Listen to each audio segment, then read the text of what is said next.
গরমে কাঁঠাল দেখলে গায়ে ঝাঁকি মারে, কিন্তু গরমেরই তো ফল কাঁঠাল, তাই না?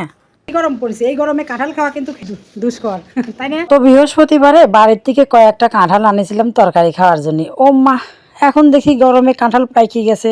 আমি তো কাঁঠাল আনতেই হাঁপায়া গেছি, এবার বৌদিক দিয়ে ভাঙাবো।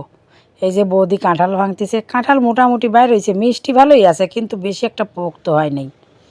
বৌদি খায়া কি কয় দেখেন। সেই স্বাদ।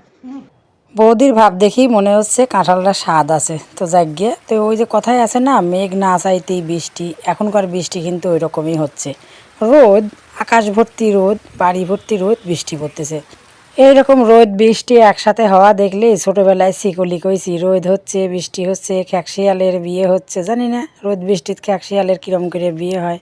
অনেক সময় হঠাৎ করে ঘুম ভেঙে গেলেও এইসব কল্পনাই করেছি ছোটোবেলায়, যে কিভাবে আসলে খ্যাকশিয়ালের বিয়ে হয় রোদ বৃষ্টির মধ্যে। তো যাগ্যে সেসব কথা, কল্পনায় তো কত কিছুই মনে হয়, তাই না কন? তো আজকে আমি বানাবো ওই যে বড় কাঁঠাল ভাঙা হয়েছে, সেই কাঁঠাল দিয়ে রুটি খাওয়া হবি। আটার রুটি, চাইলের রুটি খাইলে ভালো হইতো, আটার রুটি খাই কি কন? আর এই কাঁঠাল পাকলেই বাবার কথা সেই মনে পড়ে। 2 দিন আগেও আমরা গল্প করতেছিলাম আপনার দাদার সাথে, যে এই সিজন আসলেই বাবা মানে আম দিয়ে কাঁঠাল দিয়ে রুটি খাওয়ার সেই তাগিদ দিত। সে কিন্তু খুব একটা খাইতো না, কিন্তু খাওয়ার জোগাড় করে দিত যাতে সবাই আমরা খাই, অথচ সে কিন্তু খায় নাই বেশি একটা। তো বাবার কথা খুবই মনে পড়ে, গাছের কাঁঠালগুলো পাকলে পরে।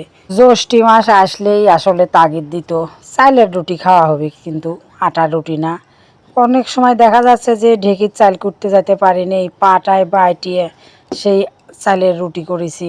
সেই সব দিনগুলোর কথা আসলেই মনে হয়, কষ্টও লাগে নাই কিন্তু তখন। আর এখন মনে হয় যে এইসব চিন্তা করলেই ভয় লাগে, যে কিভাবে করেছি, পাটায় বাইটিয়ে চালের রুটি খাওয়াইছি এবং আমরা বাড়ির সবাই মিলে খাইছি।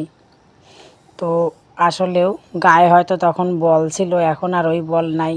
স্যাংরাকালের বল আসলেই আলাদা হয়, এটা সত্যি কথা কিন্তু। আর এই বয়সে এসে যতই দৌড়াদৌড়ি করি, যতই চেষ্টা করি আমি কাজ করতেছি, কাজ পারি অমুক সমুক, কিন্তু আগের মতো আর হয় না।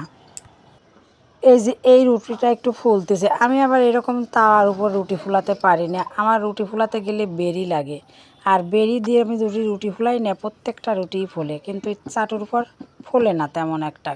তো আমার এই ছোটো রান্নাঘরে রুটি ফুলানোর বেরি নাই, তাই আমি চাটুর পরই ফুলাচ্ছি। তো যাই হোক, খাওয়া তো যাবে না, কী কন, সেদ্ধ তো হয়েছে। বাবা মরে যাওয়ার পরের থেকে আর মানে চালের রুটি দিয়ে কাঁঠাল খাওয়াই হয় না। তো যাই হোক, আমার কিন্তু এই যে রুটি টুটি ভাজা শেষ। তো আজ এই পর্যন্তই, অন্য কোনো ভিডিওতে কিন্তু কথার জুড়ি নিয়ে হাজির হয়ে যাবো না, বুঝছেন? সবাইকে টাটা।